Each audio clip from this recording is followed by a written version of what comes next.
Nita berjalan gontai di jalanan kota, bersembunyi di balik punggung orang-orang yang lalu lalang.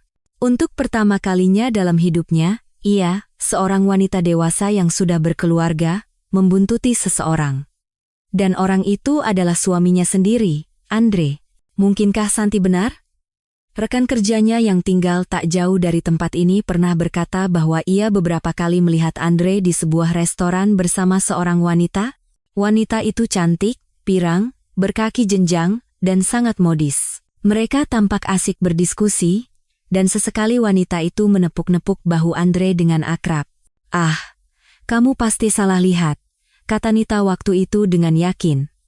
Hubungan antara dirinya dan Andre selalu didasari kepercayaan dan kedekatan. Mereka saling berbagi suka dan duka, menceritakan bagaimana hari mereka berlalu. Tentu saja Santi salah. Lagi pula, ia hanya melihat pria itu sekilas, mungkin saja tertukar dengan orang lain. Santi memang selalu skeptis terhadap pernikahan Nita. Ia tahu persis bagaimana Nita dan Andre bertemu, dan sejak awal Santi sudah yakin bahwa hubungan mereka tidak akan punya masa depan. "Duh, Nit, kalau aku jadi kamu, aku nggak akan terlalu berharap, biar nanti nggak terlalu kecewa. Aku sudah pernah mengalaminya, sakit rasanya," kata Santi. Nita tahu ada sedikit kebenaran dalam kata-kata sahabatnya itu.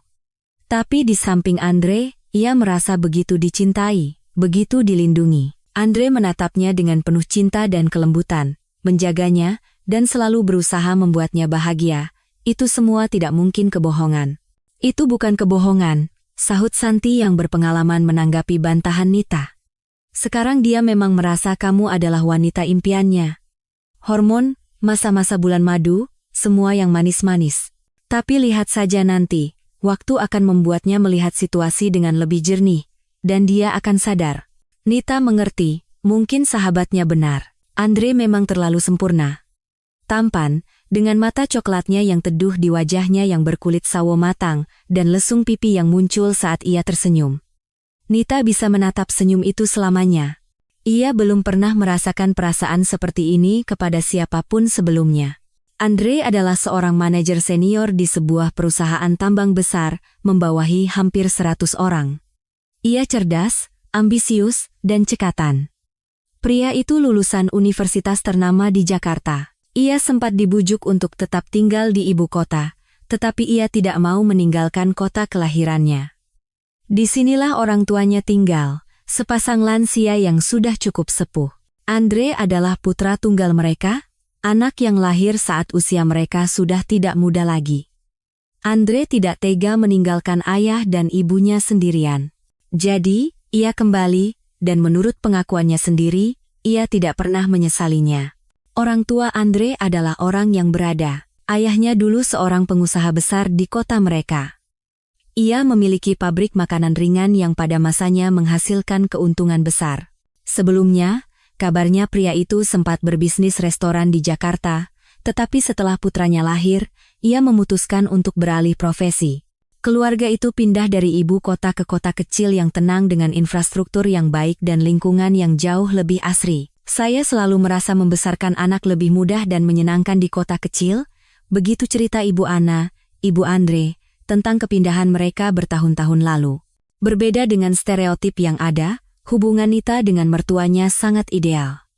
Mereka seolah menjadi pengganti orang tuanya, meskipun usia mereka lebih pantas menjadi kakek neneknya. Nita nyaris tidak ingat wajah ayah dan ibunya. Mereka meninggal saat ia baru berusia 5 tahun. Mereka pergi ke hutan untuk mencari jamur dan tersesat. Pencarian besar-besaran dilakukan, tetapi hutan Kalimantan yang lebat sangat berbahaya dan tidak bisa ditebak. Mereka tidak pernah ditemukan. Ayah dan ibu Nita menambah daftar orang yang hilang tanpa jejak di hutan kasus yang jamak terjadi saat itu, dan bahkan sekarang. Akhirnya, Nita kecil diasuh oleh neneknya dari pihak ayah. Sang nenek membesarkannya, berusaha memberikan semua yang ia butuhkan. Nita sangat menyayangi neneknya. Namun, ketika ia baru menginjak usia 20 tahun, satu-satunya kerabatnya itu meninggal dunia karena serangan jantung dan usia tua. Nita benar-benar sebatang kara. Ia sangat merindukan cinta dan dukungan dari orang terdekat, Mungkin karena itulah ia menjalin hubungan dengan Marco. Awalnya, Marco tampak seperti pria paling sempurna. Saat tragedi itu terjadi, Nita sedang kuliah semester 5 di Fakultas Ekonomi. Ia bisa masuk ke sana berkat dorongan neneknya, yang sejak kecil selalu menasihatinya untuk rajin belajar dan meraih kehidupan yang lebih baik. Keluarga kecil mereka, menurut Nita, tidaklah miskin. Setidaknya mereka tidak pernah kelaparan. Namun, sang nenek selalu menyesal tidak bisa mengajak cucunya melihat kota-kota besar atau negara lain. Nenek dulu sering keliling dunia karena pekerjaan, kata wanita tua itu. Seumur hidupnya ia bekerja sebagai pramugari kereta api dan telah mengunjungi banyak tempat menarik. Nenek suka mengenang masa-masa indah itu, dan Nita suka sekali mendengar cerita-ceritanya. Ah, tapi usiamu kan masih muda. Semua itu masih bisa kamu alami nanti. Nita tidak mengerti. Memangnya apa yang menarik dari jalan-jalan? Cerita nenek memang seru, tapi kenapa harus sedih karena sekarang tidak ada uang untuk bepergian? Kan bisa lihat di TV. Baru setelah Andre menunjukkan dunia kepadanya, Nita mengerti maksud neneknya. Sayang, ia tidak akan pernah bisa berbagi pengalaman itu dengan orang yang ia cintai. Andre adalah hadiah terindah yang diberikan takdir untuk Nita. Ia benar-benar mengubah hidup dan cara pandang Nita. Di samping suaminya, ia selalu merasa damai. Mereka sudah bertahun-tahun bersama, tetapi tidak ada yang berubah. Kelembutan dan kekaguman yang sama masih ada. Mereka telah menjadi belahan jiwa. Kehidupan rumah tangga tidak merusak hubungan mereka seperti yang dikhawatirkan banyak orang. Andre masih menatapnya dengan tatapan penuh cinta, masih selalu berusaha memberinya kejutan dan membuatnya bahagia. Ramalan teman-temannya tentang hubungan mereka yang tak punya masa depan, termasuk prediksi Santi, tidak terbukti. Atau, mungkin baru sekarang terbukti? Mungkin inilah saatnya Nita akan mengenal sisi lain dari suaminya. Kenapa Andre ada di jalanan saat ini? Seharusnya ia di rumah, menjaga putra mereka yang sedang sakit. Apa yang ia lakukan di sini? Mungkin ia sedang bergegas menemui si cantik pirang yang diceritakan Santi. Nita akan segera mengetahuinya. Jantung Nita berdebar kencang, kepalanya mulai pusing. Ia terbiasa mempercayai suaminya dalam segala hal, dan sekarang, saat mengikutinya di jalanan kota, ia merasakan campuran emosi yang saling bertentangan, cemas, gelisah, malu, dan bersalah, semuanya sekaligus. Nita tidak mengerti apa yang dilakukan suaminya di pusat kota saat ini. Yang ia tahu, Andre seharusnya berada di rumah menjaga Fajar kecil. Salah satu putra kembar mereka sedang demam dan tidak masuk taman kanak-kanak hari ini. Nita tidak bisa mengambil cuti sakit karena pekerjaannya sedang menumpuk, banyak laporan dan ada audit dari pusat. Sementara Andre, hari ini ia bisa bekerja dari rumah. Seharusnya itulah yang ia lakukan sekarang, bekerja sambil menjaga putranya. Tapi entah kenapa, ia ada di sini, bergegas menyusuri jalan yang ramai, dan Nita mengikutinya, untuk akhirnya mengungkap rahasianya.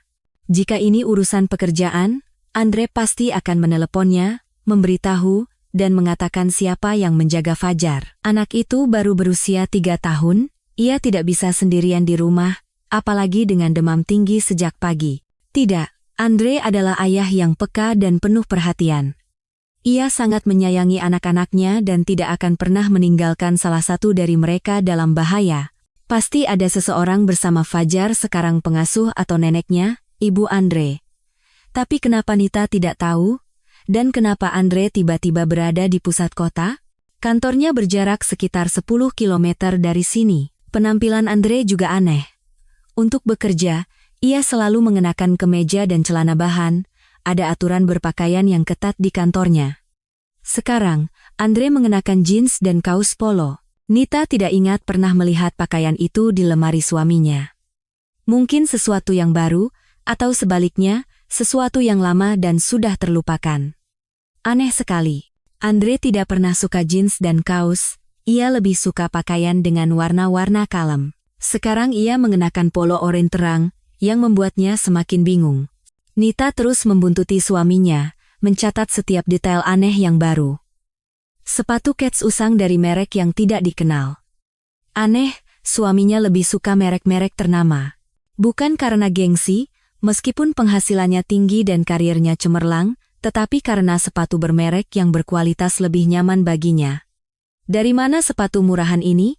Secara keseluruhan, ada sesuatu yang berbeda dari Andre. Tatapan matanya, sedikit rambut halus di wajahnya yang biasanya tercukur bersih, dan raut kelelahan. Tapi tentu saja, itu Andre. Nita akan mengenali suaminya dalam penampilan apapun. Cara berjalannya yang ringan dan gagah, kulitnya yang sawo matang, dan mata coklatnya yang teduh yang pernah membuatnya jatuh cinta. Bahkan sampai sekarang, Nita sering mengagumi mata itu. Andre terus berjalan.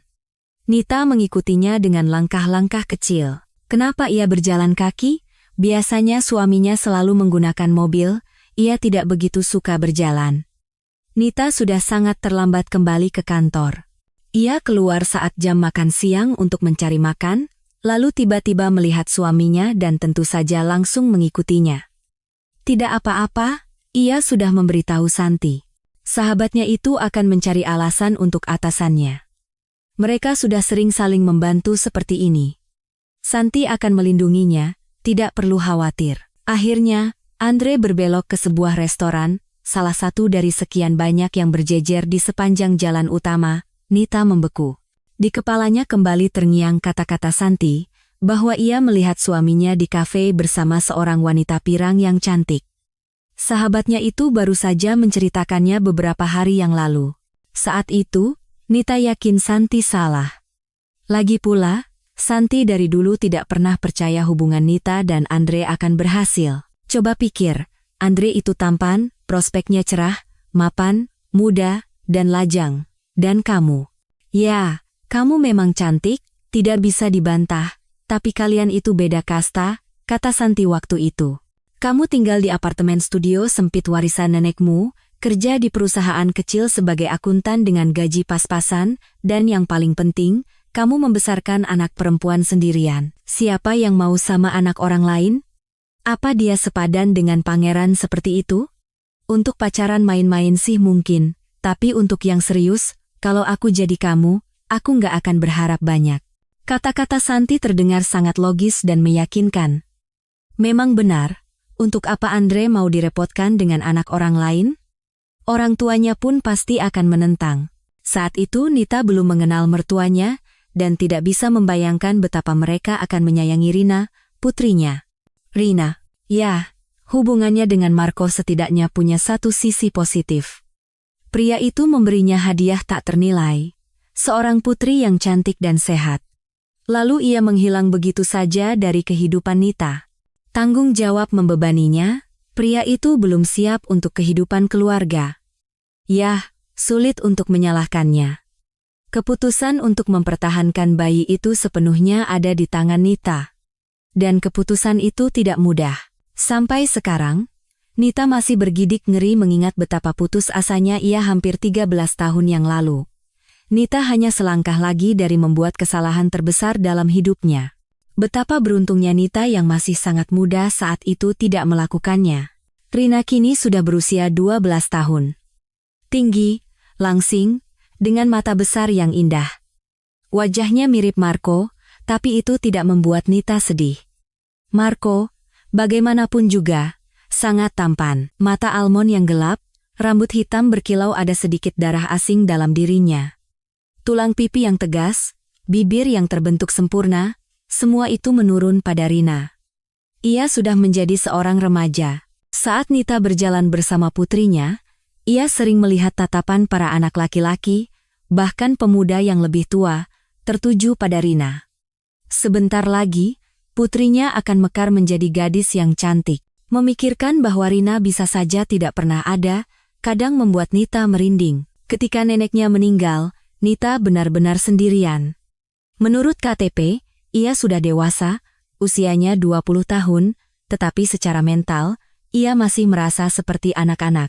Neneknya selalu merawatnya, memasakkan makanan lezat, menenangkannya, bahkan membangunkannya untuk kuliah. Neneknya menyelimutinya dengan perhatian dan cinta seperti selimut yang hangat dan nyaman. Dan sekarang, Nita merasa sangat dingin, sedih, dan takut. Nita sangat merindukan neneknya. Ia sering menangis di masa sulit itu.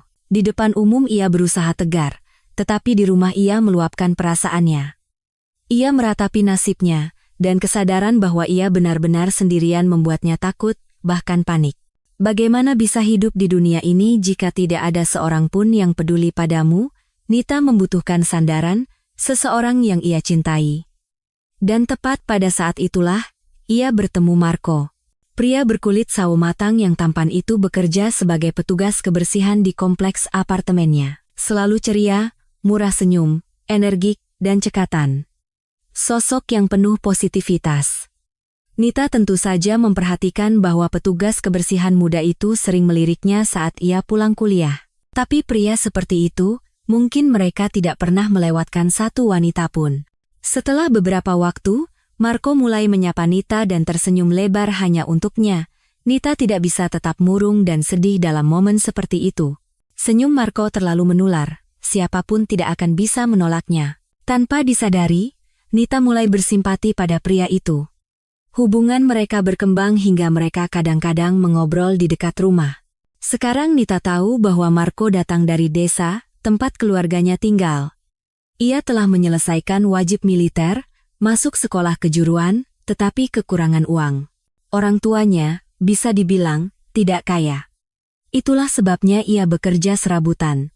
Marco juga tahu banyak tentang Nita, misalnya, bahwa ia tinggal sendirian dan kuliah di Universitas Ekonomi bergengsi. Suatu hari, Marco mengajak Nita kencan. Nita sangat terkejut dengan tawaran itu.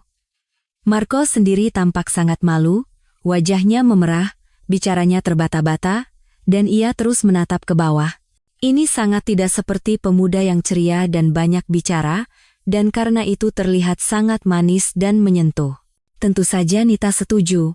Marco tidak punya uang, jadi mereka pergi ke taman kota, berjalan-jalan, mengobrol, berpegangan tangan, lalu berciuman.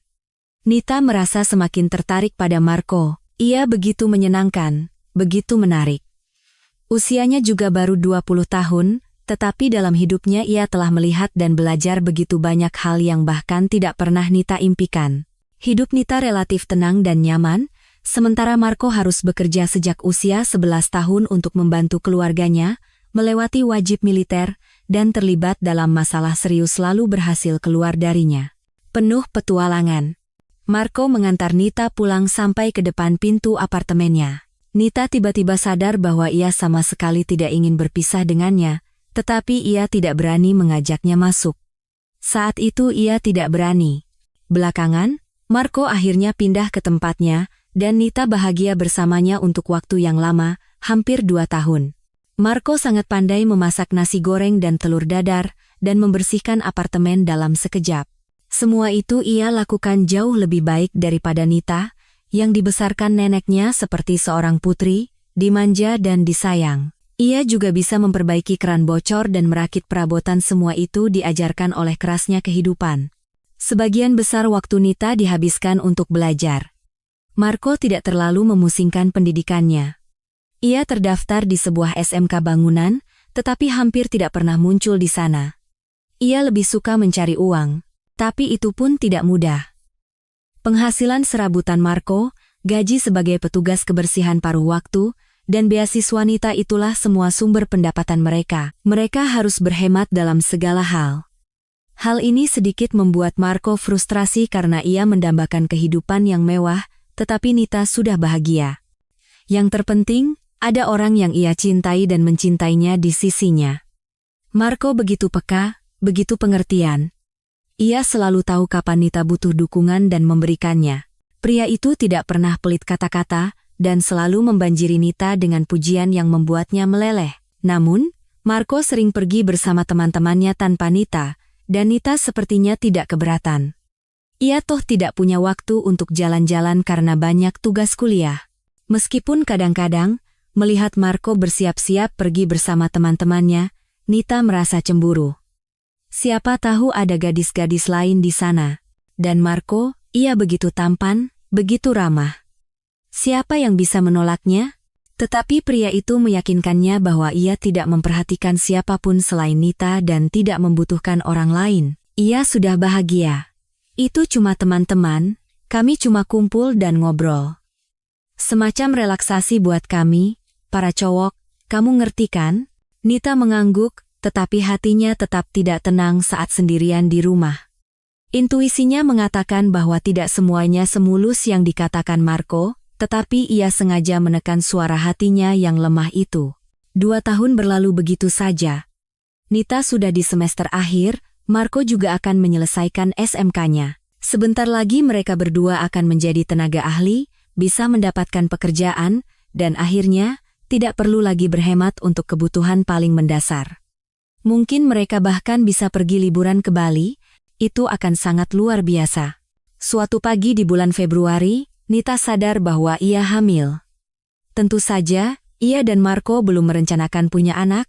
Bagaimana mungkin, mereka sendiri belum mapan, hidup pas-pasan. Tetapi kehamilan yang tidak direncanakan bukanlah kasus yang luar biasa, itu sering terjadi.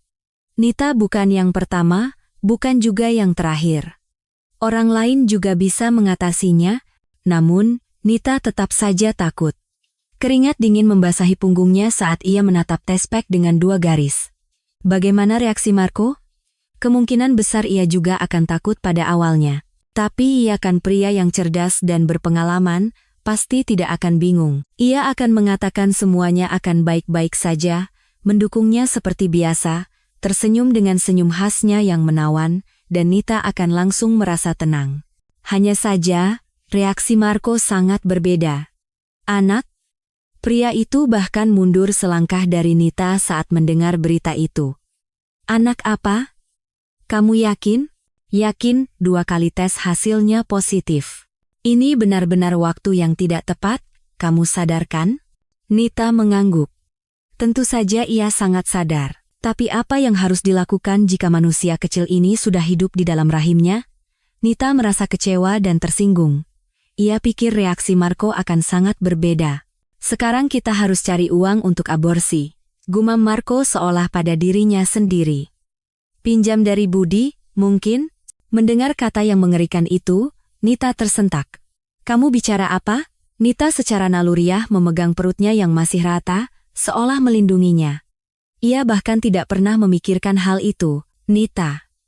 Marco menenangkan diri dan berbicara dengan suara lembut namun tegas. Kamu tahu kan, kita tidak dalam posisi untuk menjadi orang tua sekarang. Apa yang bisa kita berikan pada bayi ini? Kita sendiri hidup dari hari ke hari. Kita kan sebentar lagi lulus.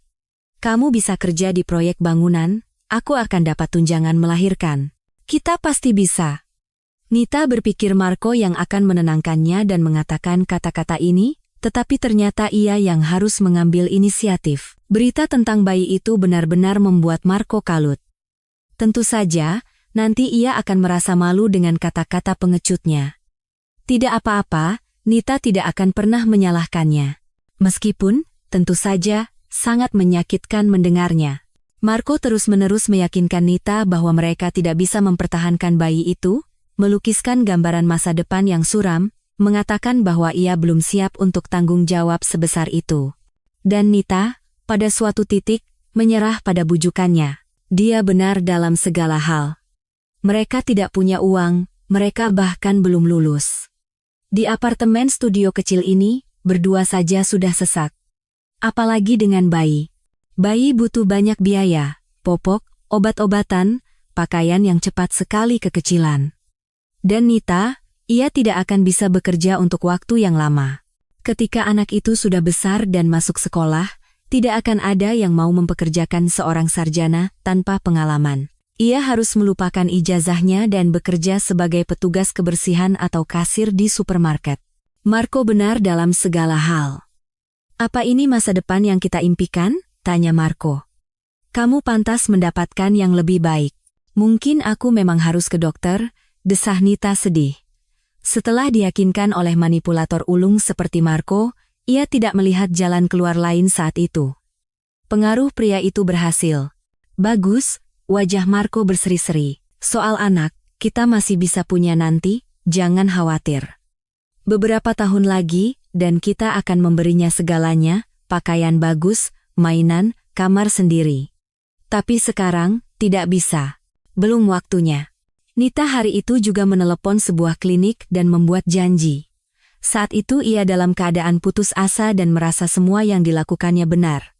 Pagi harinya, ia berangkat ke klinik dengan hati yang berat. Di dalam tasnya ada semua yang diperlukan, barang-barang yang diminta untuk dibawa, sandal, daster, kain. Nita harus menghabiskan sepanjang hari di sana. Ia baru boleh pulang sore hari, itu pun jika semuanya baik-baik saja. Di ruang tunggu pendaftaran, ada antrean. Nita duduk di sudut, di sebuah bangku panjang, dan mulai mengamati orang-orang di sekitarnya. Tubuhnya gemetar, ia nyaris tidak bisa menahannya. Betapa ia berharap Marco ada di sampingnya sekarang, memegang tangannya, mengelus punggungnya, meyakinkan bahwa semuanya akan baik-baik saja. Tapi Marco pergi untuk pekerjaan serabutan lain, dan itu benar, mereka butuh uang. Apalagi bulan ini harus mengeluarkan sejumlah besar untuk prosedur ini. Di samping Nita, duduk seorang wanita berusia sekitar 40 tahun. Terawat, cantik, berpakaian mahal dan modis. Manikur yang indah, potongan rambut modern. Nita berpikir ia ingin terlihat seperti itu dalam 20 tahun ke depan. Hanya saja, mata wanita itu sangat sedih. Seorang pria, mungkin suaminya, menghampiri wanita itu. Terlihat jelas mereka pasangan yang mapan. Semua dokumen sudah kurus, sebentar lagi kamu dipanggil. Ia meletakkan tangannya di bahu istrinya. Semuanya akan baik-baik saja. Nita entah kenapa langsung berasumsi bahwa wanita ini juga ingin menggugurkan kandungan yang tidak diinginkan. Suaminya mengucapkan kata-kata yang sama dengan Marco. Semuanya akan baik-baik saja. Memang, untuk apa orang seusia mereka punya bayi? Mungkin kehamilan yang tidak disengaja. Apa yang bisa baik-baik saja? Wanita di sebelah Nita mengangkat matanya menatap suaminya. Apa yang bisa baik dari semua situasi ini? 11 kali program bayi tabung, 5 kali keguguran. Prosedur menyakitkan ini lagi, pengobatan, pemulihan, lalu mulai dari awal lagi. Anjan, terlihat jelas bahwa wanita itu berada di ambang kehancuran. Di mata suaminya ada begitu banyak rasa sakit, begitu banyak simpati. Ia tidak tahu harus bagaimana membantu istrinya atau apa yang harus dikatakan, jadi ia hanya memeluknya. Betapa bodohnya aku dulu, bisik wanita itu. Waktu itu aku takut tidak bisa mengatasinya. Baru lulus SMA, di depan mata ada kuliah, karier. Putraku seharusnya sekarang sudah berusia 24 tahun. Aku tahu itu laki-laki, aku langsung merasakannya, dan sekarang aku membayar kesalahan itu seumur hidup. Memang benar, aku tidak diberi anak lagi. Ini adalah hukuman. Pria itu terus menenangkan istrinya dalam diam, mengelus punggung dan rambutnya, menggenggam tangannya. Ia sepertinya tidak bisa menemukan kata-kata yang tepat. Nita menatap pasangan dewasa itu dengan mata terbelalak. Ia mengerti segalanya dari percakapan singkat mereka. Dulu, saat masih remaja, wanita ini pernah melakukan aborsi, dan sekarang, karena komplikasinya, ia tidak bisa punya anak. Ia menderita, khawatir, menghabiskan banyak uang dan waktu untuk mewujudkan impiannya menjadi seorang ibu, tetapi tidak berhasil. Nita tiba-tiba sadar bahwa ia tidak akan pernah, dalam keadaan apapun, menyingkirkan bayinya. Ia sudah mencintainya, meskipun saat ini baru berupa gumpalan sel begitu Marco menyebut bayi mereka saat mendesak untuk aborsi. Nita sudah dewasa, ia hampir menyelesaikan kuliahnya. Sedikit lagi, dan ijazah di tangan. Dan Marco ada di sampingnya. Nita tidak sendirian. Bersama-sama, mereka akan berhasil. Nita berlari keluar dari klinik seolah dikejar sekawanan anjing. Orang-orang menatapnya dengan heran. Begitu berada di luar, Nita bernapas lega. Ia merasa seolah baru saja lolos dari malapetaka besar. Nita meletakkan tangannya di perut dan tersenyum. Bayinya bersamanya. Dan ini adalah seorang anak perempuan. Pada saat itu, Nita sadar betul bahwa di dalam rahimnya bukan gumpalan sel, melainkan putrinya yang tercinta, cantik, dan sehat. Mereka akan bertemu 7 bulan lagi. Marco tidak senang dengan cerita Nita, ini sama sekali tidak serius, katanya. Besok aku antar kamu ke klinik, kamu seharusnya tidak pergi begitu saja. Saat itulah mereka bertengkar untuk pertama kalinya. Nita bersikeras, Marco berargumen bahwa Nita salah. Dulu, argumennya terdengar begitu logis dan benar. Sekarang, Nita heran bagaimana ia bisa setuju dengannya. Memang kita akan kesulitan untuk sementara waktu, kata Nita. Tapi kita berdua sudah sangat dewasa, kita pasti bisa. Akhirnya, Marco membanting pintu dan pergi ke dalam gelapnya malam bulan Maret. Nita berpikir ia akan tenang dan kembali dengan permintaan maaf. Bukankah Marco selalu memahaminya dengan baik? Hal yang sama akan terjadi sekarang. Tetapi Marco baru pulang menjelang pagi, mabuk dan agresif. Ia kembali mendesak agar bayi itu digugurkan. Aku juga punya hak untuk memutuskan, ini juga menyangkut diriku. Tetapi sekarang, Nita tidak bisa diyakinkan lagi, dan pria itu dengan cepat menyadarinya. Ia memang pandai membaca orang. Mereka hampir tidak saling bicara selama periode itu. Nita menanyakan beberapa hal padanya, tetapi ia tidak menjawab. Ia hanya pulang untuk menumpang tidur, itu pun tidak selalu. Nita berharap waktu akan berlalu dan kekasihnya akan terbiasa dengan gagasan bahwa ia akan segera menjadi seorang ayah. Semuanya akan baik-baik saja di antara mereka. Bukankah hubungan mereka begitu hangat dan dekat? Tentu saja mereka akan berdamai cepat atau lambat. Marco akan menyadari semuanya, ia bahkan akan merasa malu.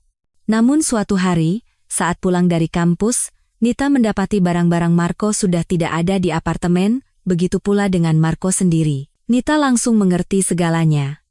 Sia-sia ia berharap pria itu akan mendukungnya. Sia-sia ia berpikir Marco hanya butuh waktu untuk terbiasa dengan situasi ini. Marco sama sekali tidak berniat mengambil tanggung jawab atas anak itu, dan mungkin ia tidak begitu mencintai Nita.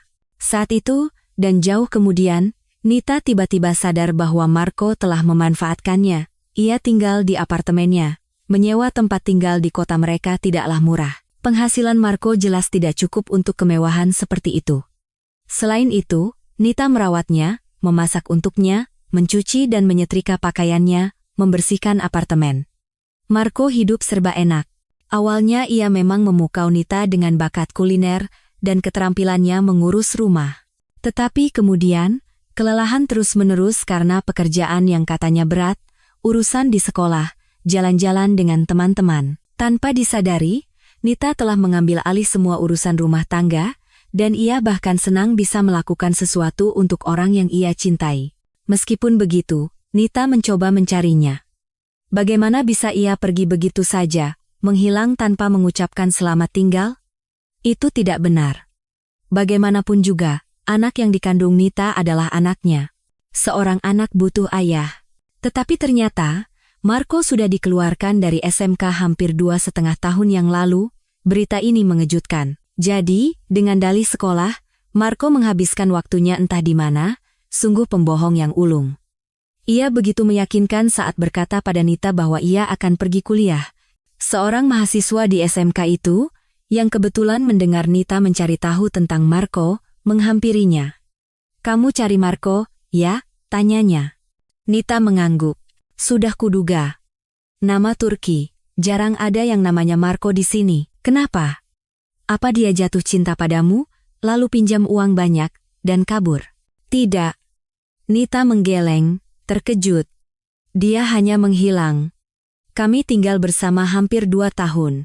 Tinggal di apartemenmu, mungkin, dengan biaya darimu, aku ragu dia pernah membayar apapun." Nita tiba-tiba sadar bahwa pemuda itu benar. Marco memang sesekali menghasilkan uang, tetapi uangnya sebagian besar ia habiskan untuk dirinya sendiri, pakaian modis, gawai. Untuk Nita, ia sesekali membelikan bunga murah atau sekeranjang buah.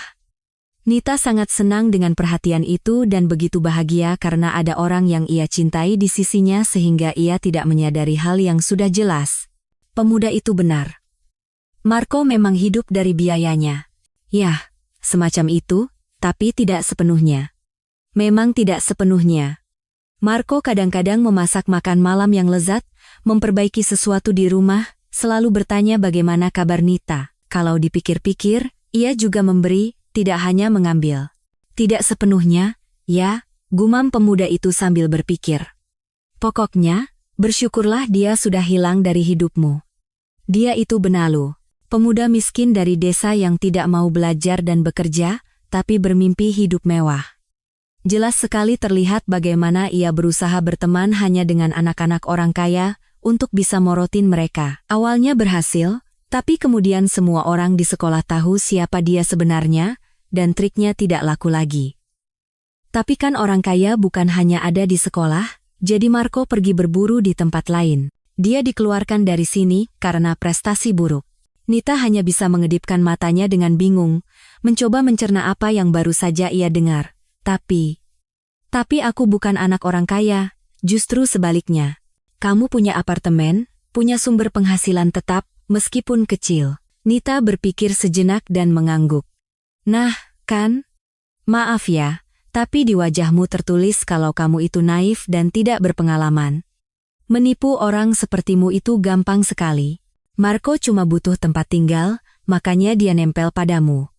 Tinggal sebentar di tempat yang nyaman tanpa pusing soal bayar sewa, aku yakin selama ini dia terus melanjutkan perburuannya.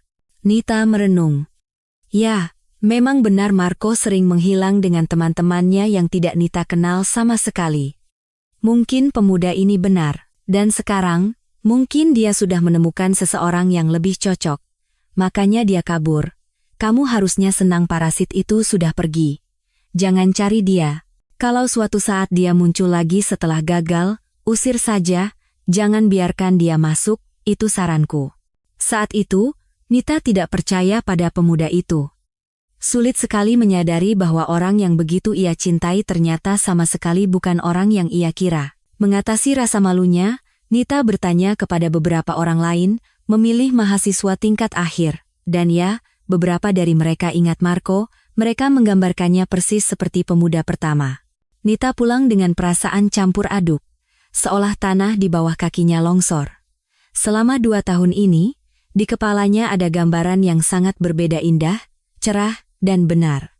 Ternyata, Marco hanya memanfaatkannya. Mengetahui tentang kehamilan korbannya, pria licik itu sadar apa yang akan terjadi, tanggung jawab, tunjangan anak, bayi yang menangis di apartemen studio mungil, masalah seumur hidup atau setidaknya.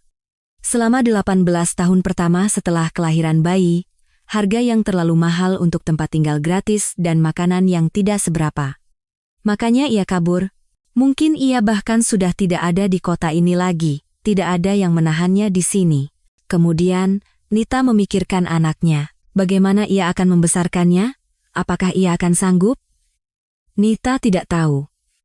Tapi ia tahu satu hal, meskipun situasinya sangat sulit, anak ini akan tetap lahir ke dunia. Nita tidak punya satupun sanak saudara di dunia ini. Dan sekarang, ia akan punya seorang putri. Nita merasa bahwa yang akan lahir adalah seorang anak perempuan. Bersama-sama, mereka akan mengatasi semua kesulitan hidup. Kemudian datanglah masa yang sangat sulit. Skripsi, sidang, ujian negara. Nita belajar mati-matian dari pagi hingga malam. Ia tidak lagi memikirkan Marco, tidak ada waktu. Ditambah lagi, ia mengalami mual di pagi hari yang parah. Nita terus-menerus mual dan pusing. Tetapi ujian tidak bisa ditunda, dan tidak ada yang akan memberinya keringanan karena hamil. Nita tahu satu hal, ia harus mendapatkan ijazah ini. Ia tidak bisa menyerah di garis finish, meskipun sangat sulit belajar dalam kondisi seperti itu. Satu hal yang membuatnya senang adalah di puskesmas, tempat Nita mendaftar untuk pemeriksaan kehamilan. Setiap kali ia berkunjung, dokter mengatakan bahwa semuanya berjalan sesuai rencana. Bayinya sehat dan berkembang sebagaimana mestinya. Kata-kata dokter itu memberinya semangat dan menghangatkan hatinya. Beberapa bulan berlalu tanpa terasa. Skripsi selesai, ujian negara lulus dengan nilai A, Nita bahagia dan bangga pada dirinya sendiri. Ia berhasil. Tapi, apa selanjutnya? Kehamilannya sudah melewati trimester pertama. Perutnya belum terlalu terlihat, hanya sedikit membuncit, tapi belum ada yang curiga bahwa Nita sedang mengandung. Setelah sidang skripsi, dekan tiba-tiba mengundang mahasiswi berprestasi itu ke ruangannya. Nita, sedikit terkejut, naik ke lantai 2 dan dengan ragu mengetuk pintu dekanat. Masuk. Nita melihat Pak Budi di balik meja. Biasanya selalu tegas dan serius, sekarang ia tersenyum lebar, matanya berbinar-binar ceria. Kamu mahasiswi yang luar biasa, ia memulai pembicaraan. Nilaimu selalu bagus selama ini, dan di ujian akhir kamu menunjukkan hasil yang sangat baik. Karena itu, saya merekomendasikanmu kepada perekrut dari perusahaan tambang. Mereka sedang butuh akuntan muda yang cerdas. Gajinya di sana, kamu tahu sendiri kan, sangat besar. Tentu saja Nita tahu. Ia bahkan tidak berani bermimpi bisa bekerja di sana suatu hari nanti. Mereka yang bekerja di perusahaan itu tinggal di apartemen dan rumah baru yang besar, dan mengendarai mobil-mobil mahal. Di kota mereka, frasa, pegawai perusahaan tambang bahkan menjadi istilah umum yang berarti orang kaya yang bisa membeli apa saja. Kepala Nita sedikit pusing membayangkan prospek di depannya. Tapi kemudian, putrinya bergerak di dalam perutnya, menyadarkan ibunya yang sedang melamun. Siapa yang mau mempekerjakan karyawan tanpa pengalaman yang beberapa bulan lagi akan mengambil cuti hamil? Berbohong? Menyembunyikan kehamilan? Sekarang mudah saja, perutnya kan belum terlihat. Tapi pada akhirnya ia harus mengaku, mendengar banyak tuduhan, dan merepotkan orang lain. Nita tidak sanggup melakukannya. Menyadari bahwa posisi yang menggiurkan itu lepas dari genggamannya, Nita hampir menangis. Pekerjaan ini bisa menyelesaikan semua masalahnya sekaligus. Dan Nita sangat ingin bekerja, ingin terjun langsung ke dunia praktik. Tapi beginilah takdirnya. Pak Budi, sehubungan dengan tawaran ini, ada yang harus saya sampaikan. Nita masih punya sedikit harapan bahwa semuanya akan baik-baik saja. Mungkin dekan akan berkata bahwa kehamilan bukan masalah. Kerja saja beberapa bulan, ambil cuti hamil, lalu kembali lagi. Perusahaan akan menunggu akuntan berprospek sepertimu, Angelo.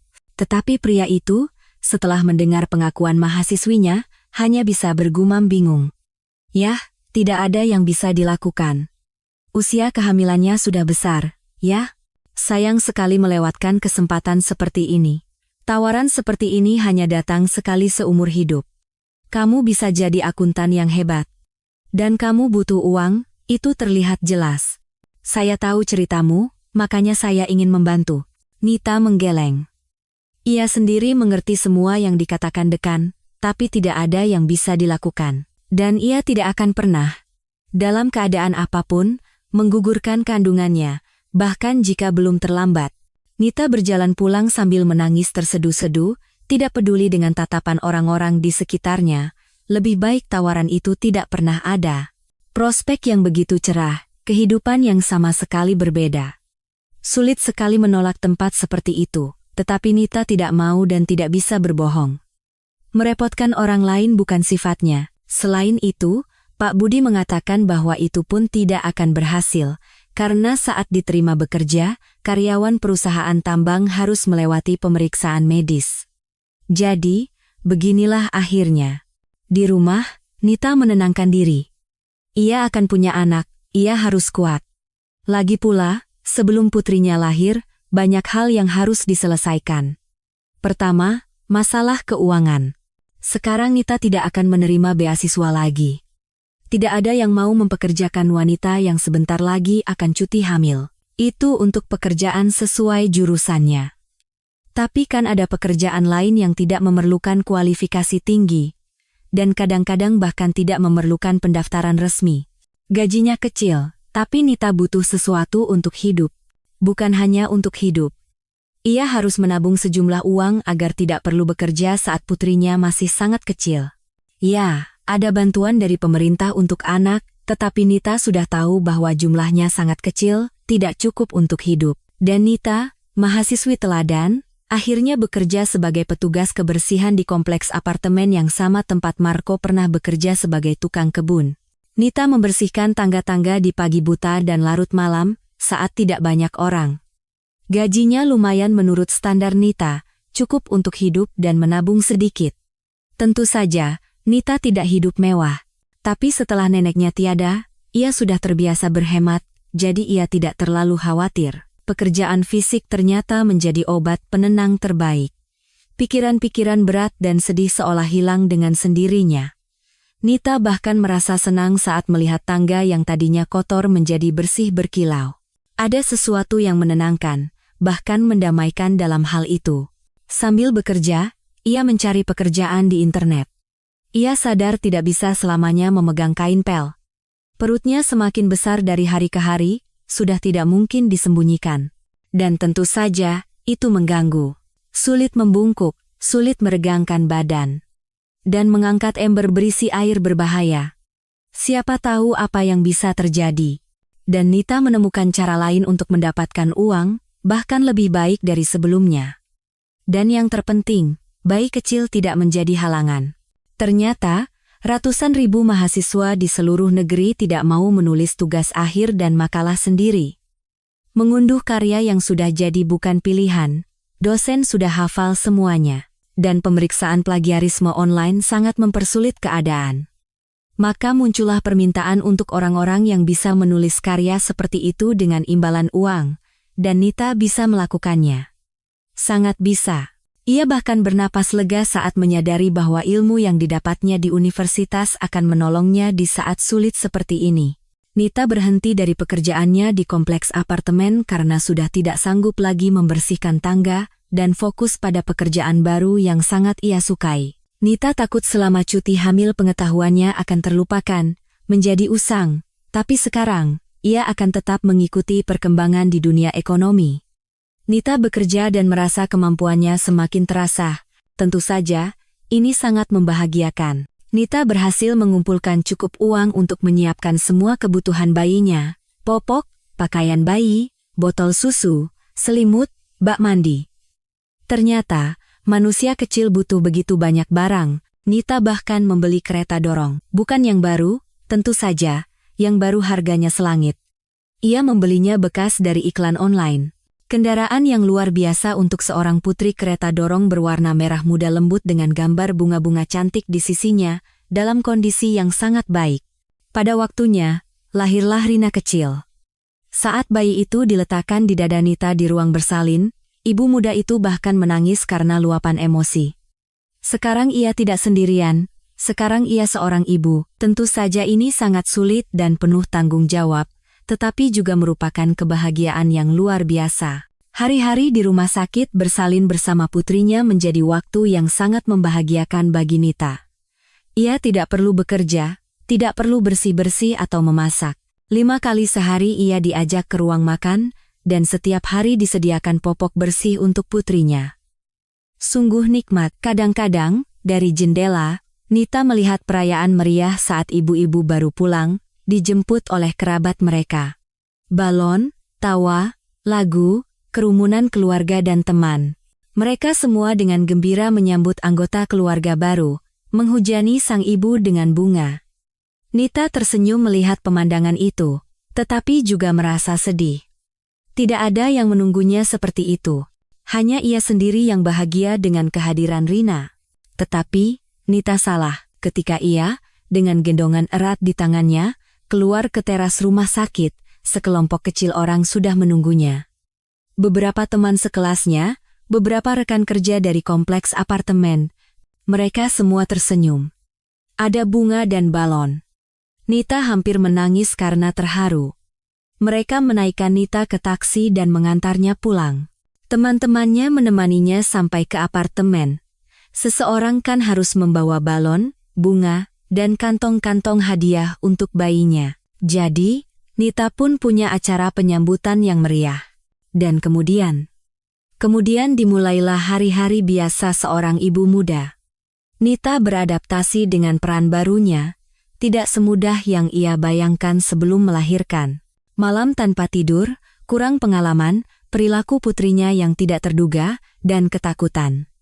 Dengan kehadiran anak, Nita juga memiliki ketakutan baru yang sebelumnya tidak pernah ia pikirkan. Bagaimana jika Rina tersedak saat menyusu? Bagaimana jika ruam di tubuh bayinya adalah gejala penyakit serius? Kenapa putrinya menangis begitu keras? Mungkin ia butuh bantuan medis. Dan Nita juga harus bekerja, karena tunjangan anak sangat kecil. Ada saat-saat di mana ibu muda itu menimang putrinya dengan satu tangan, dan dengan tangan lainnya mengetik tugas akhir karena tenggat waktu sudah dekat.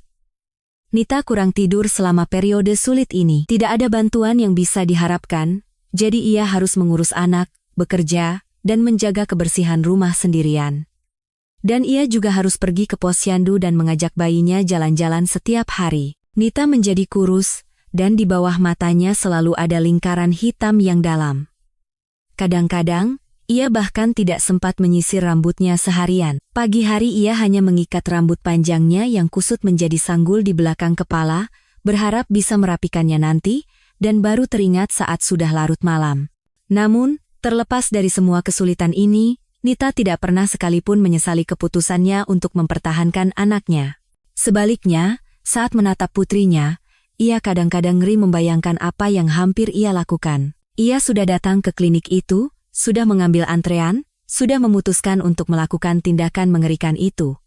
Entah apa yang akan terjadi jika ia tidak mendengar percakapan wanita itu dengan suaminya. Nita mengusir pikiran-pikiran seperti itu. Sekarang, ia bahkan tidak mau memikirkannya. Rina tumbuh menjadi anak yang tenang dan tidak merepotkan.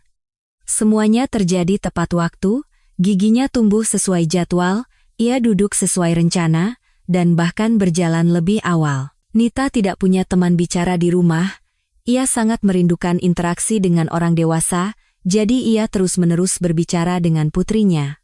Mungkin karena itulah Rina mulai berbicara pada usia di mana anak-anak lain bahkan belum mencoba mengucapkan kata-kata pertama mereka.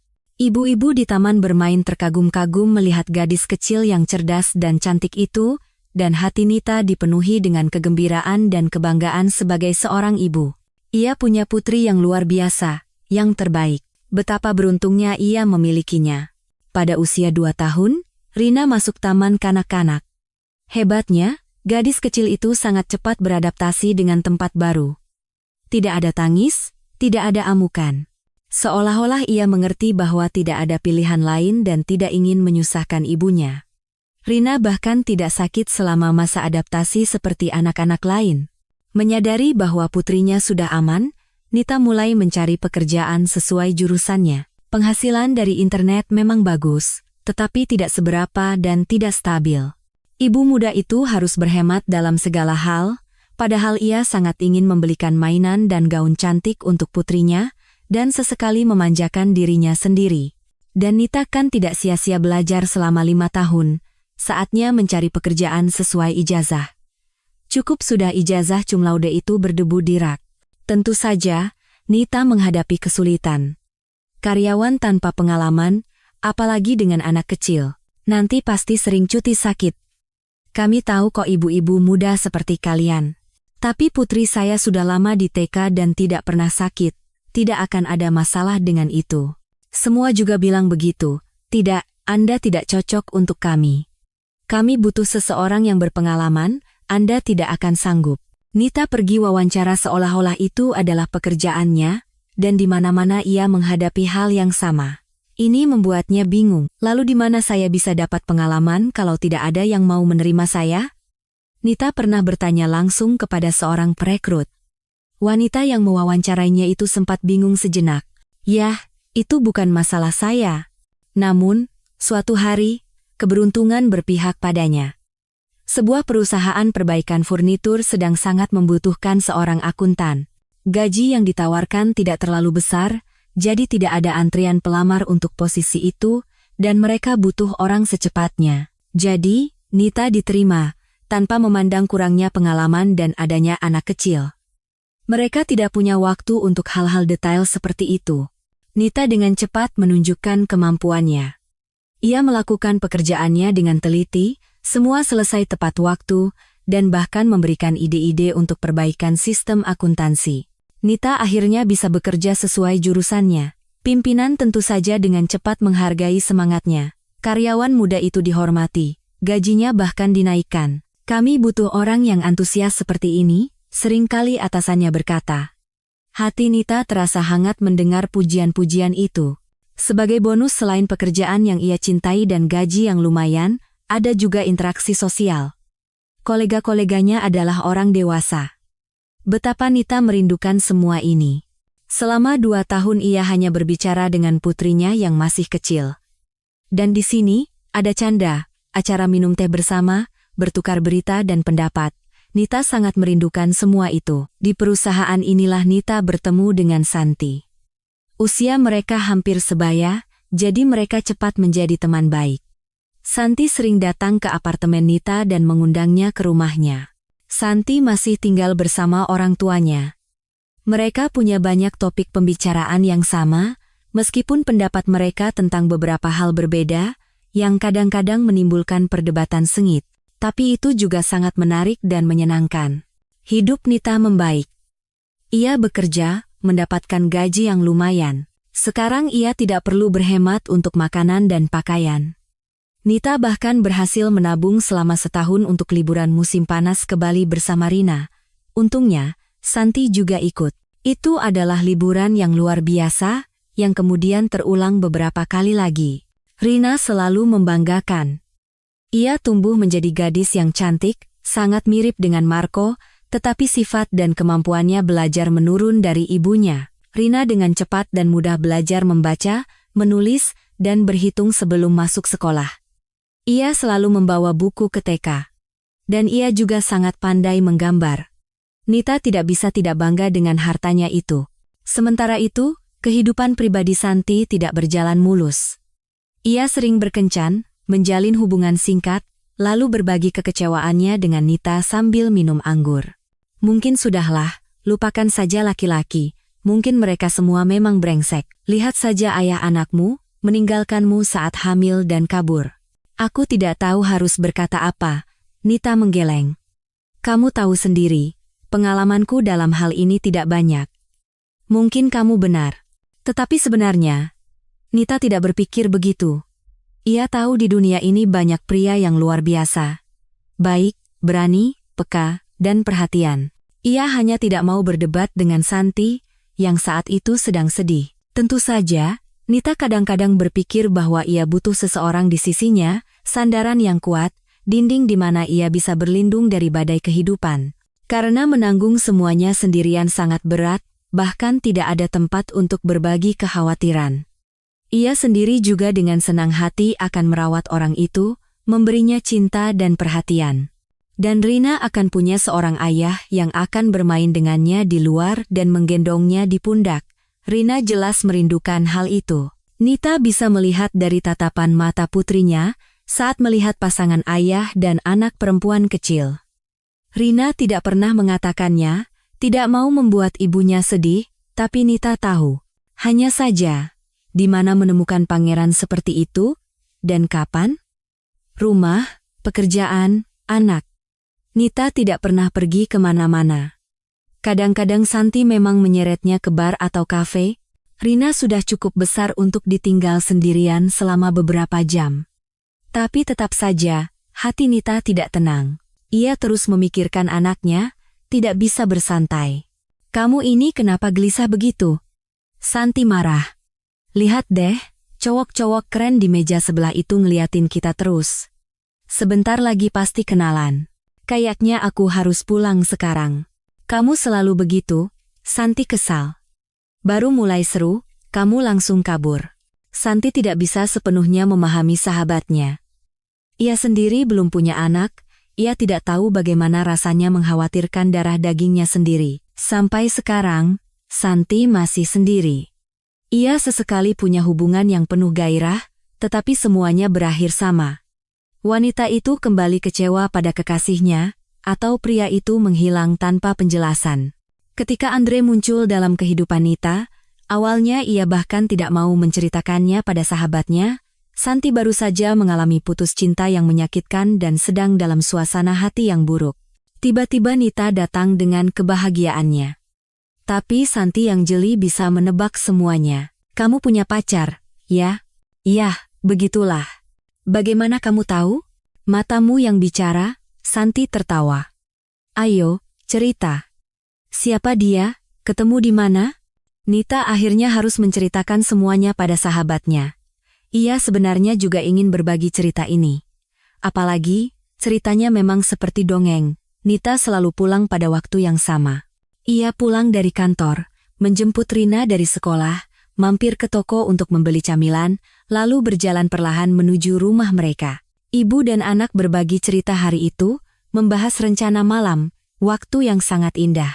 Sore di bulan Mei itu, awalnya semua berjalan seperti biasa. Rina sedang sangat gembira. Liburan panjang di depan mata, kegiatan liburan di sekolah, dan hadiah dari ibu karena berhasil menyelesaikan kelas 1 dengan nilai bagus. Gadis kecil itu berjalan di samping Nita sambil melompat-lompat kegirangan. Nita tersenyum, tidak menegurnya. Biarkan saja ia bersenang-senang. Tiba-tiba, seorang pria menghampiri mereka. Tampan, muda, pakaian bermerek mahal langsung menunjukkan status sosialnya. Ia menatap lurus ke arah Nita dan mendekat. Tidak diragukan lagi. "Selamat sore," kata pemuda itu sedikit malu. "Tolong jangan kaget. Saya hanya tidak tahu bagaimana memulai percakapan. Tapi kita perlu bicara. Setidaknya, saya yang perlu." Nita berhenti. Rina menatap orang asing itu dengan rasa ingin tahu, tapi tanpa rasa takut. Nita sempat berpikir bahwa ia memberi contoh yang tidak baik pada putrinya. Ia sendiri sudah berkali-kali mengajarinya untuk tidak berbicara dengan orang asing. Tapi di sisi lain, tidak ada yang perlu ditakutkan. Jalanan ramai, banyak orang berlalu lalang.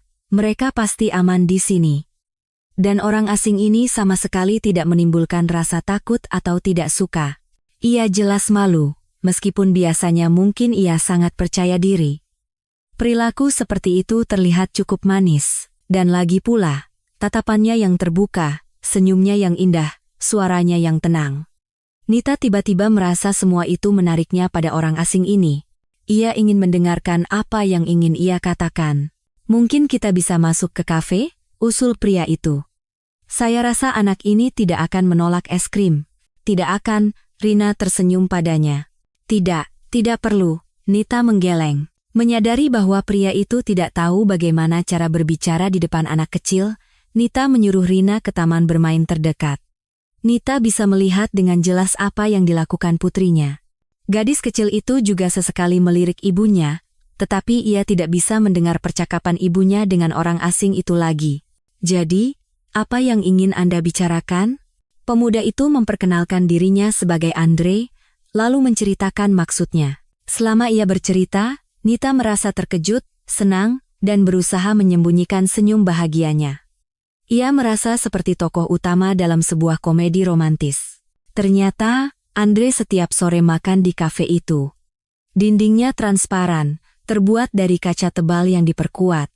Pria itu, tentu saja, saat makan malam sering mengamati jalanan. Pandangannya menangkap orang-orang yang bergegas pulang di sore hari. Dan suatu hari, ia melihat Nita dan putrinya. "Cara berjalan Anda yang ringan, tatapan Anda yang lembut. Anda menatap putri Anda dengan begitu penuh kasih, terlihat seperti Madonna dengan anak dari lukisan-lukisan kuno. Saya tidak tahu bagaimana menjelaskannya." Andre malu dan bicaranya terbata-bata, tapi Nita tentu saja mengerti apa yang ingin ia katakan. "Jangan salah sangka. Tapi setahu saya, Anda sekarang lajang, tidak menikah, jadi kita bisa mencoba, bertemu, jalan-jalan, untuk lebih saling mengenal. And, saya membesarkan putri saya sendirian, itu benar. Tapi bagaimana Anda bisa tahu?" Hanya menebak, Andre tersenyum lebar. Terlihat jelas bahwa pengakuan Nita bahwa ia lajang sangat membuatnya senang. "Tidak ada cincin di jari Anda. Selain itu, saya tidak pernah melihat Anda bersama siapapun, hanya Anda dan putri Anda. Saya sudah lama memperhatikan Anda. Mungkin ini terdengar menyeramkan, tapi jangan salah sangka. Saya tidak akan salah sangka." Nita meyakinkannya, jantungnya berdebar gembira, punggungnya merinding. Nita berusaha keras untuk tidak menunjukkan perasaannya, dan berharap ia berhasil. "Anda makan malam di sini. Saya dan Rina setiap hari lewat sini pada waktu yang sama. Tidak aneh jika Anda sering melihat kami." Andre tersenyum lagi. "Ya, Anda benar. Begitulah ceritanya. Setiap kali saya melihat Anda, saya merasa sangat senang, sangat hangat. Nah, sekarang saya sudah mengatakannya. Karena itulah saya memutuskan untuk berbicara dengan Anda. Saya rasa Anda orang yang luar biasa, jarang ada orang seperti Anda. Dan tentu saja, Anda sangat cantik." Kali ini, Nita tidak bisa menahan senyumnya. Sudah lama sekali ia tidak dipuji. Sudah lama sekali ia tidak merasa dikagumi dan dicintai. Melihat minat di mata pria ini, merasakan simpatinya. Itu luar biasa menyenangkan. Kemudian, percakapan mengalir lebih mudah, lebih alami. Tanpa disadari, Nita dan Andre beralih ke panggilan yang lebih akrab. Pria itu tidak lagi malu atau gugup. Ia menceritakan sedikit tentang dirinya, menanyakan beberapa hal tentang kehidupan Nita. Kedekatan terjadi secara alami dan sederhana. Tak lama kemudian, Rina yang sudah selesai bermain di taman bermain, bergabung dengan mereka di bangku. Ia semakin mencairkan suasana dengan keluguan anak-anaknya. Entah bagaimana, Rina dan Andre langsung akrab. Lalu ada pertemuan-pertemuan berikutnya, kencan-kencan, kadang bersama Rina, kadang tidak. Nita takut untuk percaya bahwa ia akhirnya menemukan belahan jiwanya. Andre memahaminya, menerima, dan menghargai pendapatnya, dan selalu siap menawarkan bantuan. Nita merasa jika ia datang padanya dengan masalah apapun, Andre akan segera menyelesaikannya, bahkan dengan senang hati karena bisa membantu. Tentu saja ada keraguan. Kisah dengan Marco masih segar dalam ingatannya, meskipun sudah bertahun-tahun berlalu, dan Andre lebih muda. Ia memegang posisi tinggi di perusahaan besar, dan orang tuanya sangat kaya. Apakah mereka menginginkan menantu seperti Nita? Dan Andre sendiri? Pria itu kaya, tampan, nyaris sempurna. Penggemarnya pasti banyak. Andre sendiri tidak terlalu menyembunyikannya. Tentu saja aku pernah bertemu banyak wanita. Tapi kamu berbeda dari semuanya. Kamu yang terbaik. Tulus, jujur, sedikit naif, lembut. Mungkin sudah tidak ada lagi wanita sepertimu. Aku beruntung bisa bertemu denganmu secara tidak sengaja. Nita meleleh mendengar kata-kata itu. Ia sudah mencintai Andre dengan sepenuh hati, dan merasa bahwa Andre juga merasakan hal yang sama. Tapi Nita masih tidak bisa percaya bahwa hubungan serius jangka panjang mungkin terjadi di antara mereka. Orang-orang di sekitarnya menambah keraguannya, terutama Santi, sang ahli dalam kekecewaan terhadap pria. Orang-orang kaya itu selalu mencari yang selevel. Aku punya cerita seperti itu. Ingat Budi? Pengusaha dengan mobil mewah. Dia bilang cinta mati, tapi setelah dapat, dia tinggalin. Lalu dia menikah dengan anak rekan bisnis ayahnya. Cerita biasa. Kamu juga jangan terlalu berharap, nanti sakit. Tapi semuanya tidak berjalan seperti yang diramalkan Santi. Andre melamar Nita. Ia menatap mata Nita dengan cemas saat Nita, yang terkejut, mencoba berpikir apa yang harus dikatakan. Andre saat itu berpikir Nita sedang merumuskan penolakan yang sopan. Ia sendiri yang mengakuinya nanti. Tapi Nita hanya bingung karena tidak tahu harus berbuat apa, dan karena di kepalanya tertanam kuat pemikiran bahwa mereka tidak sepadan. Aku sangat mencintaimu, kamu tahu itu, akhirnya Nita berkata, tapi... Apa kamu tidak akan menyesal nanti? Kita kan tidak selevel. Dan aku punya anak, kamu tahu itu. Kamu serius berpikir begitu? Andre terheran-heran. Lalu ia memeluk Nita erat. Aku mencintaimu. Aku tidak butuh orang lain. Aku bahagia, karena suatu hari aku melihat kalian. Itu hadiah terbesar dari takdir. Nita menangis saat itu, karena bahagia, terkejut, dan terharu dengan situasi itu. Senang sekali rasanya merasa begitu berharga dan dicintai. Dan orang tuamu? Apa mereka tidak akan menentang? Baru sekarang aku sadar kesalahanku, Andre tersenyum. Seharusnya aku sudah lama memperkenalkanmu pada mereka. Maka pertanyaan seperti ini tidak akan muncul sama sekali. Orang tua Andre ternyata adalah orang-orang yang sangat menyenangkan dan ramah. Mereka menerima Nita dan Rina dengan begitu hangat sehingga Nita tidak punya keraguan lagi. Andre tidak berbohong, ia benar-benar ingin menjadi suaminya, semuanya akan baik-baik saja. Anak-anak itu kebahagiaan yang luar biasa, senyum Ibu Ana, Ibu Andre, sambil menatap Rina dengan penuh kasih. Dia cantik sekali. Anak yang sangat baik. Rina membalas kebaikan ayah dan Ibu Andre. Jika Nita pada awalnya merasa canggung di hadapan mertuanya, putrinya yang berusia 7 tahun itu langsung akrab dengan mereka. Ia sangat membutuhkan seorang nenek dan kakek. Lalu ada pernikahan. Bukan perayaan mewah dengan banyak tamu, melainkan pesta keluarga kecil. Begitulah keinginan kedua mempelai. Setelah itu, keluarga baru Nita, Andre, dan Rina terbang ke pantai yang hangat. Itu adalah liburan bersama yang luar biasa, penuh dengan sinar matahari, kegembiraan, dan kejutan-kejutan menyenangkan. Dan kemudian dimulailah kehidupan keluarga di apartemen besar Andre. Urusan rumah tangga dengan cepat tertata, semuanya berjalan lancar. Hanya dalam beberapa bulan, Nita merasa seolah-olah memang selalu seperti ini. 2 tahun setelah pernikahan, keluarga mereka bertambah 2 anggota baru. Nita melahirkan anak kembar. Fajar dan Putra sangat lucu dan menggemaskan. Mereka dengan cepat menjadi kesayangan semua orang. Ibu Ana, ibu mertua Nita, suka sekali bermain dengan bayi-bayi itu. Nenek yang bahagia itu pada awalnya datang ke apartemen keluarga muda itu hampir setiap hari untuk membantu menantunya. Bagaimanapun juga, 2 bayi sekaligus bukan hal yang mudah. Seringkali ia ditemani suaminya, Bapak Surya. Ia juga sangat menyayangi anak-anak dan selalu menciptakan permainan-permainan seru. Saat kakek datang berkunjung, apartemen selalu dipenuhi dengan jeritan dan tawa. Nita senang dengan kunjungan-kunjungan itu. Andre ternyata bukan hanya suami yang luar biasa, tetapi juga ayah yang penuh perhatian. Dan ia tidak membeda-bedakan antara Rina dan putra-putranya. Semuanya mendapat perhatian yang sama. Waktu berlalu, anak-anak laki-laki itu tumbuh besar dan masuk taman kanak-kanak. Nita akhirnya bisa kembali bekerja. Tentu saja, ia tidak lagi membutuhkan uang seperti dulu, tetapi Nita mencintai pekerjaannya. Selain itu, ia menyukai lingkungan kerja dan interaksi sosial. Ia sama sekali tidak ingin menjadi ibu rumah tangga, meskipun Andre beberapa kali menawarkannya.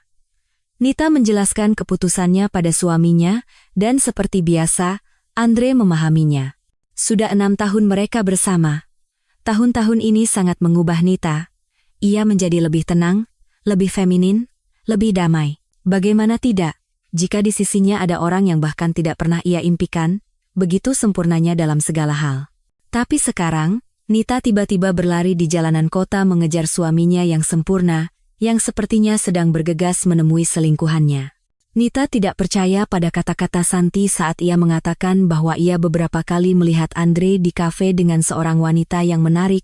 Nita kasihan pada sahabatnya. Santi sangat menginginkan apa yang Nita miliki, suami, anak, keluarga yang kuat. Nita merasa Santi sedikit iri padanya, dan menganggap kata-katanya tentang Andre adalah karangan atau kesalahan. Tapi inilah dia, Andre.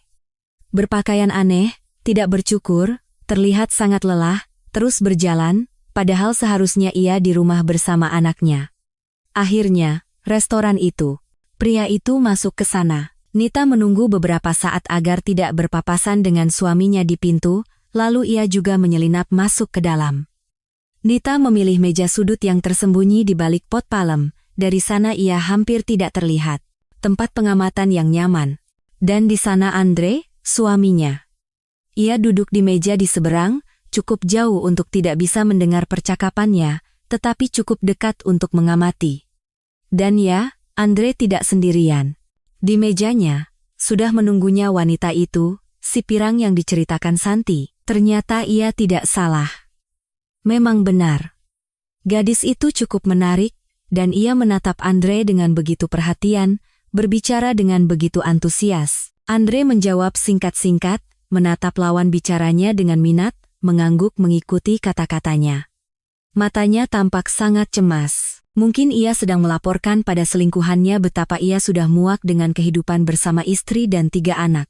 Mungkin ia bahkan mengeluh karena harus menanggung anak orang lain. Semua kompleks dan stereotip yang pernah menyiksa Nita dan sudah lama mereda, tiba-tiba muncul kembali. Nita sangat cemburu pada Andre dan wanita cantik yang banyak bicara itu, dan ia juga merasa sakit. Sakit karena orang-orang di sekitarnya, termasuk Santi, ternyata benar. Orang seperti Andre tidak akan pernah bahagia dengan wanita seperti Nita. Ia butuh seseorang yang lebih menarik, lebih bergengsi, seperti wanita pirang itu. Andre tiba-tiba menundukkan kepalanya, seolah mendengar sesuatu yang menyedihkan atau menakutkan. Wanita pirang itu meletakkan tangannya di bahunya, gerakan yang lembut dan menenangkan.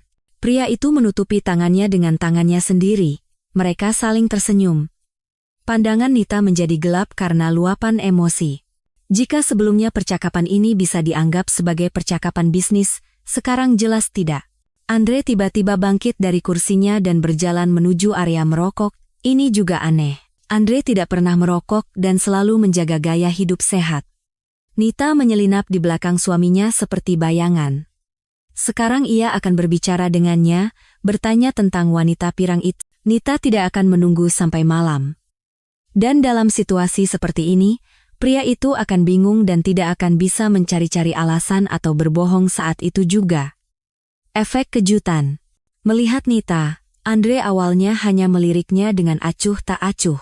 Ada sesuatu yang salah dengannya, sesuatu yang samar-samar asing dalam raut wajah orang yang ia cintai. Mungkinkah pergaulan dengan selingkuhannya begitu mengubahnya? Dan bagaimana ia bisa tetap begitu tenang melihat istrinya pada saat seperti ini? Nita menatap pria itu dengan tajam. Andre mengangkat alisnya dengan heran, menatap wajah Nita. Dan tiba-tiba, seolah ada kilasan pemahaman di matanya, seolah-olah ia baru ingat dan akhirnya mengenali Nita. Situasi menjadi semakin tidak bisa dimengerti. Andre, bisakah kamu jelaskan padaku apa yang terjadi di sini? Nita sendiri tidak menyangka suaranya akan bergetar karena air mata yang hampir tumpah. Anda pasti Nita, Andre tersenyum malu. Baru sekarang wanita itu memperhatikan bekas luka lama yang dalam di pelipis pria ini dan tato di lengannya. Dan pria ini sepertinya lebih kurus dari Andre. Dan Anda? Siapa? Bisik Nita. Ia terhuyung. Agar tidak jatuh, ia berpegangan pada dinding. Pria itu segera menopangnya dengan hati-hati. Gerakannya, ekspresinya, fitur wajahnya semuanya persis seperti Andre. Namun, ini bukan Andre. Sekarang, berada begitu dekat, Nita melihatnya dengan sangat jelas. Mungkin ini bahkan lebih baik. Pria itu tersenyum.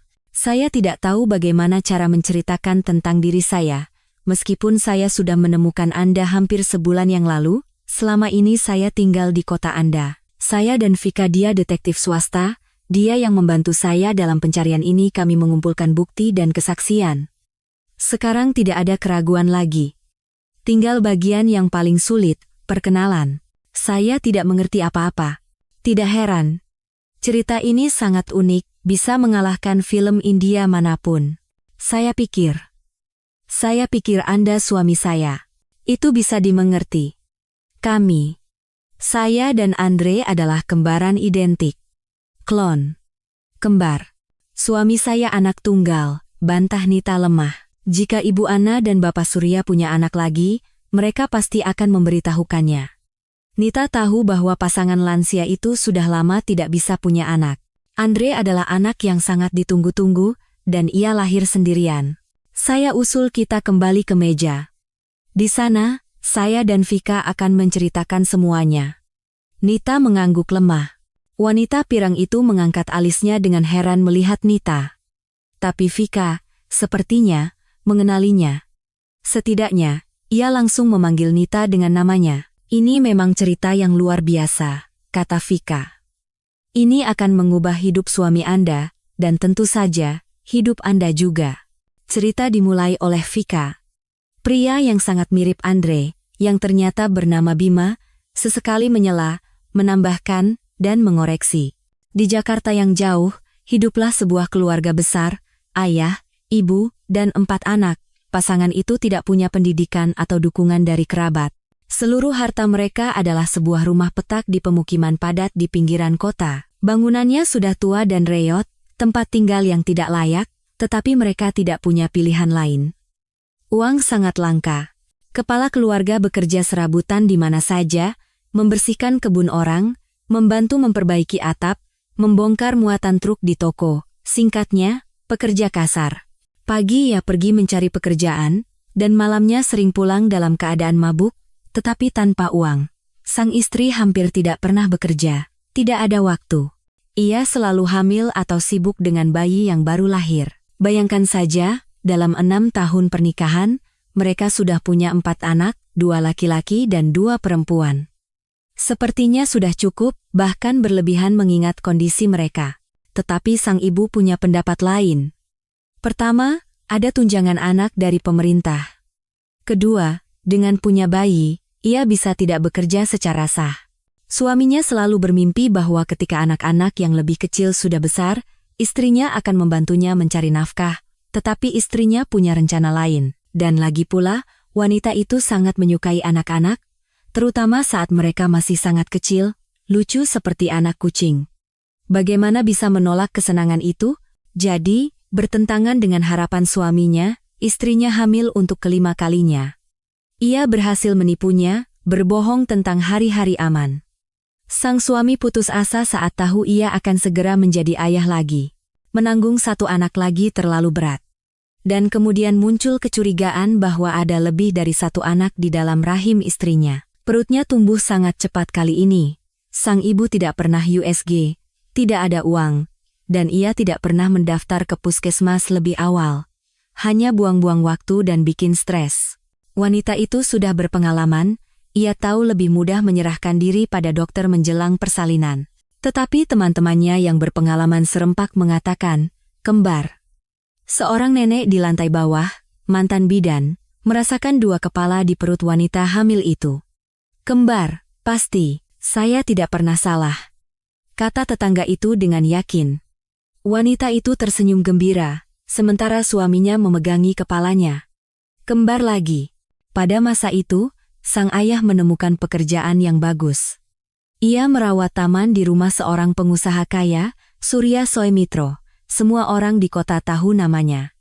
Ia memiliki jaringan restoran dan kafe. Pria itu beruntung bisa mendapatkan pekerjaan musiman di sana. Soemitro membayar dengan baik, tidak pelit. Pekerjaannya tidak berat, sederhana, dan rumahnya begitu mewah. Tamannya sungguh menyenangkan bekerja di sana. Ada saja orang yang hidup seperti itu. Tetapi pasangan kaya itu tidak terlihat bahagia. Dan tukang kebun baru itu dengan cepat mengetahui alasannya. Ternyata, pasangan itu tidak bisa punya anak. Entah bagaimana tidak berhasil. Ada masalah kesehatan pada istrinya. Sang ayah saat itu hanya bisa mencibir dalam hati. Coba saja istrinya punya masalah seperti itu. Pengusaha itu sudah membawa istrinya kemana-mana, diobati di mana saja, tapi tidak ada hasil. Ternyata hal seperti itu ada. Suatu hari, istri pemilik rumah tidak tahan lagi dan menangis di taman. Soemitro dengan canggung mencoba menghiburnya, mencari kata-kata. Saat itulah sebuah ide muncul di kepala sang ayah. Ia menunggu saat Soemitro sendirian dan menghampirinya dengan sebuah proposal. Bapak kan tidak bisa punya anak, saya punya 4, dan sekarang mau lahir kembar lagi. Kami tidak sanggup membesarkan mereka. Mungkin kami bisa serahkan anak-anak itu pada Bapak dengan harga yang pantas? Istri saya tidak terdaftar di dokter, jadi secara administrasi bayi-bayi itu seolah tidak ada. Bagaimana menurut Bapak? Soemitro awalnya marah, membentak tukang kebun itu.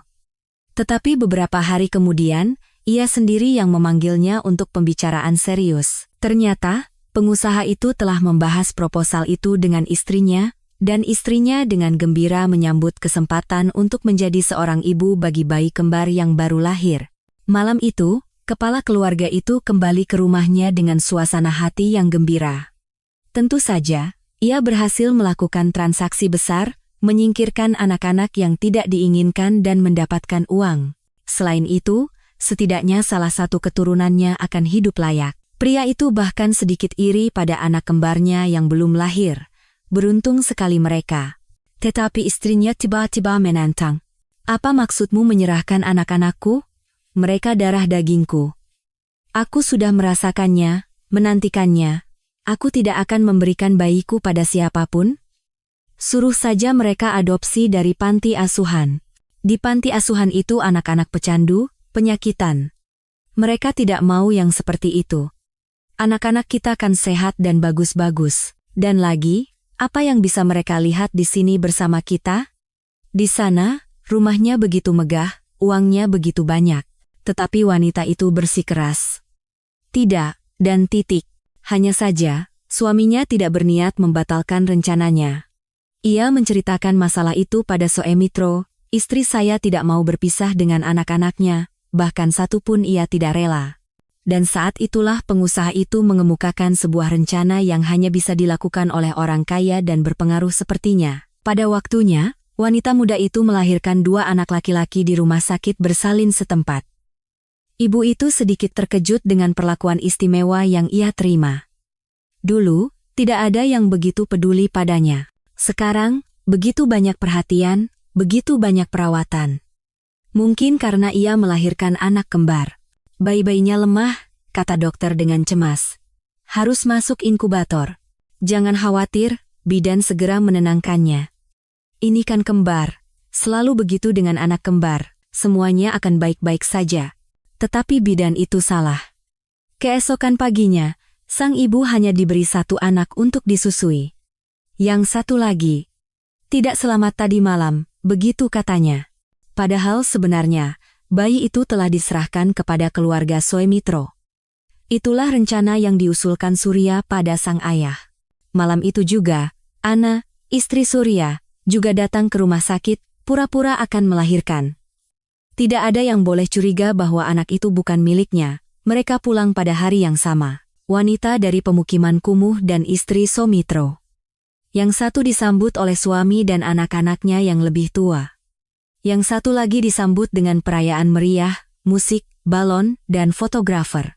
Bahwa bayi-bayi yang mereka gendong adalah saudara kembar kandung, hanya diketahui oleh segelintir orang, dan mereka semua diam karena masing-masing telah menerima sejumlah besar uang dan peringatan. Begitulah ceritanya, Vika mengakhiri.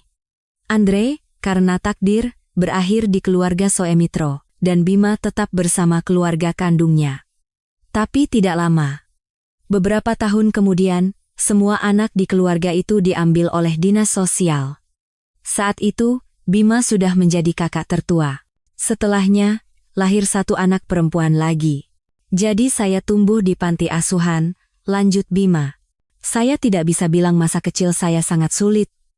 Kami hidup dengan baik, tenang, dibesarkan, diberi pendidikan. Saya lulus dari sekolah kejuruan IT, sekarang bekerja sebagai programmer. Saya punya keluarga di Jakarta, istri, 2 anak, apartemen, semua seperti seharusnya. Nita mengedipkan matanya dengan bingung, menatap Bima. Cerita ini benar-benar seperti dongeng. Bagaimana reaksi Andre terhadap ini? Untunglah Nita yang pertama tahu, ia bisa mempersiapkan suaminya. Ini akan menjadi kejutan besar baginya. Dan mertuanya, mereka sudah sangat tua. Mereka juga harus diberitahu dengan hati-hati. Nita belum bisa memutuskan bagaimana perasaannya terhadap perbuatan orang tua Andre. Di satu sisi, itu tidak bermoral dan ilegal. Di sisi lain, suaminya hidup dalam kondisi yang sangat baik, tidak terlunta-lunta di panti asuhan. Dan pasangan yang tidak punya anak itu bahagia karena akhirnya punya anak. Ibu kadang-kadang mengunjungi saya di panti asuhan, lanjut Bima. Mungkin ia memang benar-benar menyayangi anak-anak, hanya saja ia bukan orang tua yang bertanggung jawab. Ia membawakan saya permen murah, mengelus kepala saya. Di panti asuhan kami tidak kelaparan, tentu saja. Tapi kunjungan dan permen itu saya tunggu seperti anugerah. Karena setiap anak perlu tahu bahwa ia dicintai. Dan kemudian, setelah dewasa dan mandiri, saya juga tidak meninggalkannya. Saya membantunya sedikit dengan uang, mencoba mengobatinya. Ia minum terlalu banyak. Ayah meninggal karena itu, masih muda. Tapi ibu ternyata lebih kuat. Tetapi Bima tidak bisa melakukan keajaiban. Ia tidak bisa mengubah ibunya. Ia hanya bisa mendukungnya dan melihatnya semakin terpuruk, kehilangan citra manusianya. Suatu hari, wanita itu sakit parah. Hatinya mulai rusak, tidak heran. Bima mengunjunginya di rumah sakit, membelikan obat-obatan yang diperlukan, tetapi dokter tidak memberikan harapan sama sekali. Hidupnya tinggal menghitung hari.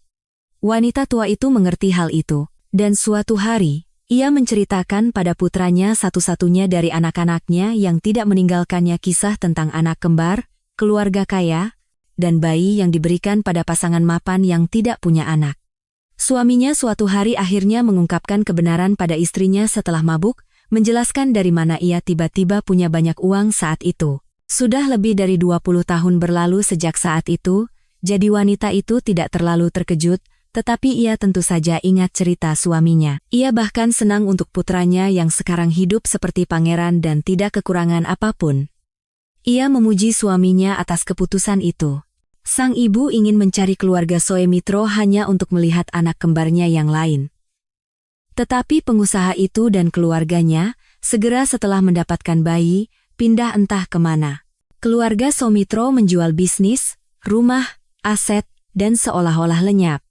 Seperti yang saya ketahui kemudian, ia memulai hidup baru di kota yang jauh, membeli bisnis yang sama sekali berbeda, menetap di tempat baru, yaitu di sini. Ini luar biasa. Nita merasakan campuran berbagai perasaan, terkejut, senang, cemas, dan lega. Lega karena Andre setia padanya, dan ia tidak membayangkan hal-hal yang tidak-tidak. Tapi betapa besar kejutan yang akan menanti seluruh keluarga mereka. Andre pasti akan senang dengan berita tentang saudara kembarnya.